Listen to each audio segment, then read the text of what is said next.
کیا حضرت عمر رضی اللہ تعالیٰ عنہ نے یہ ارشاد فرمایا تھا کہ فتح مکہ کے اوپر ایمان لانے والے جو مسلمان ہیں یا جو لوگ ہیں ان کی 3 نسلوں کو کوئی عہدہ نہیں دیا جائے گا؟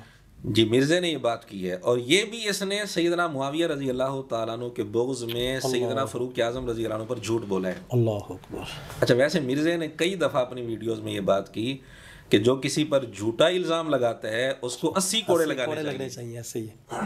اب ہر الزام پر اگر مرزا کو 80 کوڑے لگائے جائیں گے تو مرزا کا تو کچومر نکل جائے گا۔ ایسے ہی ہے۔ فاروق اعظم رضی اللہ تعالیٰ عنہ پر یہ بہت بڑا بہتان لگایا ہے اس نے۔ اللہ اکبر۔ دنیا کی کسی کتاب میں، کتابی دنیا میں کہیں اس کا ثبوت نہیں۔ کسی فلم کے اندر اگر اس نے یہ بات دیکھی الگ بات ہے، ہمیں اس سے کوئی غرض نہیں۔ کتابی دنیا میں اس کا کوئی ثبوت نہیں۔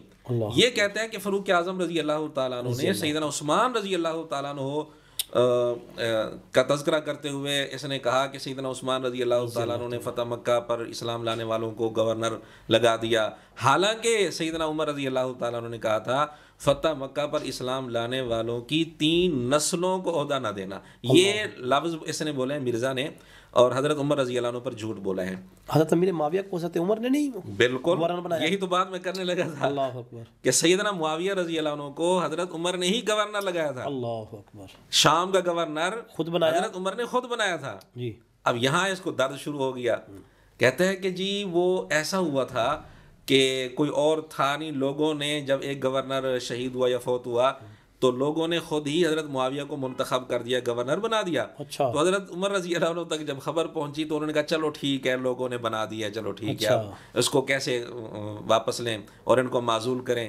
یعنی سیدنا عمر رضی اللہ عنہ اتنے کوئی نعوذ باللہ کمزور تھے، ان کی حکومت اتنی کوئی کمزور تھی، لوگ جس کو چاہیں گورنر بنا دیں۔ اگر گورنری کے لیے وہ اہل نہیں تھے تو فاروق اعظم رضی اللہ تعالیٰ عنہ تو فوراً ان کو ہٹا دیتے۔ بالکل ایسے ہی، فوراً ہٹا دیتے۔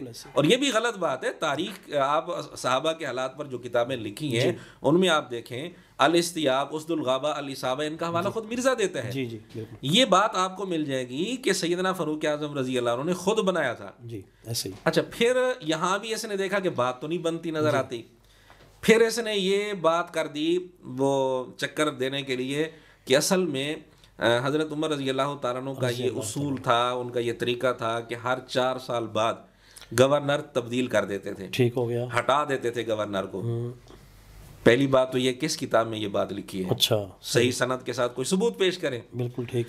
دوسری بات، آپ کتابیں اٹھا کر دیکھیں، صحابہ کے حالات پر جو کتابیں ہیں ان سے آپ کو پتہ چلے گا کہ سیدنا معاویہ رضی اللہ تعالیٰ عنہ گورنر جب بنے تو فاروق اعظم رضی اللہ تعالیٰ عنہ کی جب شہادت ہوئی 4 سال اس وقت گزر چکے تھے، اچھا، کچھ دن اوپر گزر چکے تھے، صحیح، 4 سال سے زیادہ عرصہ گزر گیا تھا، صحیح۔ اور مرزا کہتے ہیں کہ اگر 4 سال تک حضرت عمر زندہ رہتے تو ان کو بھی ہٹا دیتے، حالانکہ 4 سال سے زیادہ عرصہ انہوں نے گزارا اللہ گورنری کا حضرت عمر رضی اللہ تعالیٰ عنہ کی زندگی میں۔ صحیح، یہ بھی اس کا جھوٹ ہے۔ ٹھیک ہے۔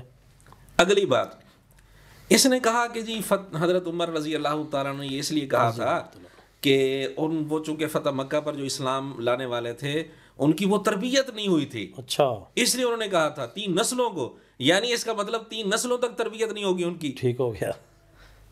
آپ حیران ہوں گے، جی، نبی پاک صلی اللہ علیہ وسلم نے مکہ کا جو ایک مرکزی شہر تھا، جی، اسلامی حکومت کا مرکزی شہر ہے، ابھی بھی ہے، مکہ کا گورنر، جی، پہلا گورنر جی جو مقرر ہو رہا ہے، عتاب بن اسید رضی اللہ تعالیٰ عنہ، وہ فتح مکہ پر مسلمان ہوئے ہیں۔ اللہ اکبر، واہ، یعنی اسی وقت مسلمان ہوئے۔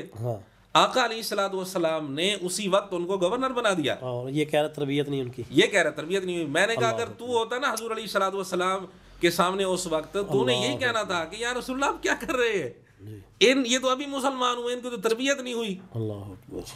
پھر تیرے ساتھ جو حشر ہونا تھا عبداللہ بن ابی والا، وہی پھر حشر ہوتا۔ ٹھیک ہے۔ تو یعنی حضور علیہ الصلوۃ والسلام ایسے لوگوں کو خود گورنر بنا رہے ہیں۔ صحیح۔ عتاب بن اسید کی زیادہ عمر بھی نہیں تھی، تقریباً کوئی 22 سال عمر تھی ان کی، اچھا، اسی وقت مسلمان ہوئے، حضور علیہ الصلوۃ والسلام نے گورنر بھی بنا دیا۔ حضور علیہ الصلوۃ والسلام کی زندگی تک وہ گورنر رہے، ماشاءاللہ۔ اگلی بات، صدیق اکبر رضی اللہ تعالیٰ عنہ جب تک زندہ رہے وہ گورنر رہے۔ اگلی بات، جب تک وہ خود زندہ رہے عتاب بن اسید، وہ گورنر وہی رہے، اچھا، گورنر تبدیل نہیں ہوا۔ نہیں،